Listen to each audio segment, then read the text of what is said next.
Hello hello आवाज hello hello hello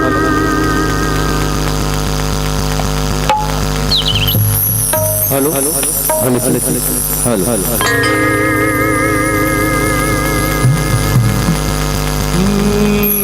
प्रिय रामचंद्र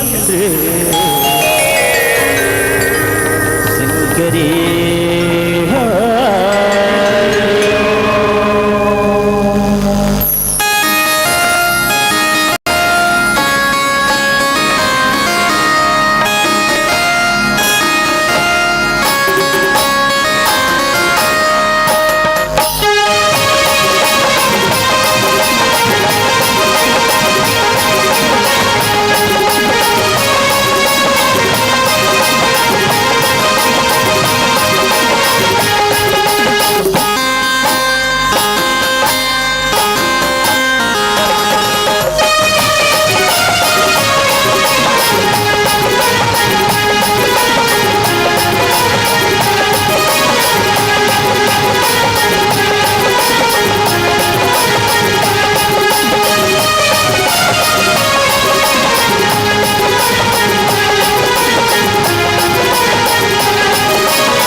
श्री राम मानस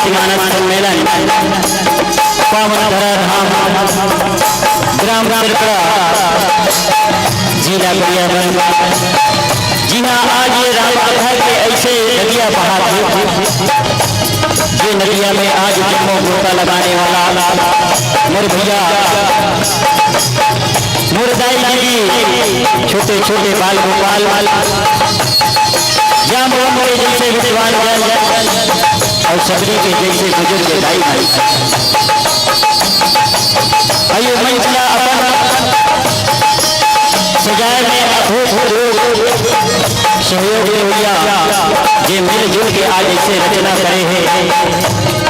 हमारे युवा नौजवान साथी जिक्र परिश्रम से आज ऐसा ये राम मंच के निर्माण हो ऐसे प्रवाह युवा संगठन और साथ ही साथ जम्मू ग्राम के नर नारी ग्रामवासी साथ ही साथ ग्राम पंचायत सरकड़ा के जम्मू पदाधिकारी ग्राम के जिले भी प्रत्यक्ष और अप्रत्यक्ष रूप से अपने सहयोग में भैया श्रद्धालु लेकर एक परिश्रम के राशि आज ये ऐसा मंच में लगे हैं। साथ ही साथ हमारे ये पंडाल की रचना करने वाला ये पंडाल निर्माता हमारा भैया जीवन साउंड सर्विस के माध्यम से पूरा ग्राम सरकड़ा के पावन घटा धाम में प्रभु श्री राम जी के राम नाम के ऐसे अमृत में कथा बरसा थे ऐसे साउंड मास्टर के श्री चरला वंदन है। अरे ग्राम में इष्ट देवी देवता जी का आशीर्वाद से आज ये कार्यक्रम संपन्न हो लगा देवी देवता के श्री चरला हमारे जय बजरंग मानस परिवार ग्राम सरकड़ा जिला गरिया भट्ट की ओर से बार मान है सत वंदन है। साथ ही साथ ऐसा मंच पे यूट्यूब इंटरनेट में आप आनंद लो ऐसे हमारे पीके छत्तीसगढ़ चैनल वाला हमारा भैया जिला साधु वाले धन्यवाद है जिनके माध्यम से आप सब किसी कारण से घर में बैठ के भले कैसे राम कथा के आनंद ले सकते हो।